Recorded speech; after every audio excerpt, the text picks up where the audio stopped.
बालोद में जंगली सुअर का मटन बताकर ग्राहक ढूंढ रहे 2 युवक पकड़े गए। वन विभाग ने 20 पैकेट मांस किया जब्त। जांच में पता चलेगा सुअर पालतू है या जंगली। नमस्कार, जय जोहार, जय छत्तीसगढ़। मैं भूपेंद्र कुमार साहू। आप देखना शुरू कर चुके हैं एमके स्टूडियो सीजी। छत्तीसगढ़ के बालोद जिले में दुर्ग के 2 युवक राहगीरों को मांस दिखाकर उसे जंगली सुअर बरहा का मटन बताकर बेचने की कोशिश कर रहे थे। सूचना मिलते ही वन विभाग की टीम मौके पर पहुंची और मांस के पैकेट सहित दोनों युवक को हिरासत में ले लिया। दरअसल पूरा मामला बालोद जिला मुख्यालय से 24 किलोमीटर दूर नारा गांव के जंगल का है, जहां सोमवार सुबह 9 बजे दुर्ग जिले के पौवारा गांव के 2 युवक काले पॉलीथीन में मटन पैक कर बेचते नजर आए। राहगीरों द्वारा पूछने पर उन्होंने मटन को जंगली सुअर बताकर पेश किया, जिसके बाद यह सूचना तेजी से फैली और वन विभाग की टीम ने मौके पर पहुंचकर दोनों युवक को पकड़ लिया।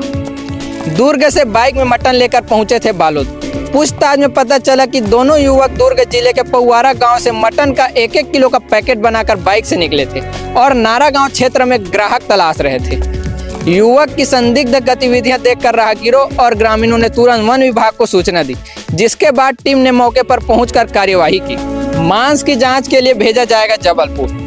वन विभाग के अनुसार यह पता लगाने के लिए मांस जंगली सुअर का है या पालतू सुअर का जांच कराई जाएगी।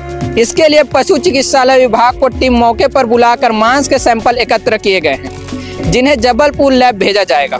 रिपोर्ट में यदि मांस जंगली जानवर का पाया गया तो आरोपियों के खिलाफ वन्य प्राणी संरक्षण अधिनियम के तहत कार्यवाही की जाएगी। प्रारंभिक जांच चल रही है, आगे की रिपोर्ट के आधार पर होगी कार्यवाही।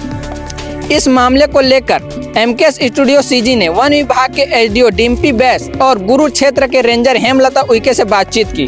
अधिकारियों ने बताया कि मटन को जब्त कर लिया गया है और जांच के बाद ही स्पष्ट होगा कि मांस जंगली सुअर का है या पैसे के लालच में उसे जंगली सुअर बताकर बेचा जा रहा है। फिलहाल प्रारंभिक जांच जारी है और आगे की कार्यवाही जांच रिपोर्ट के आधार पर ही की जाएगी। आगे अपडेट के लिए हमारे news channel MK studio CG पर बने रहें।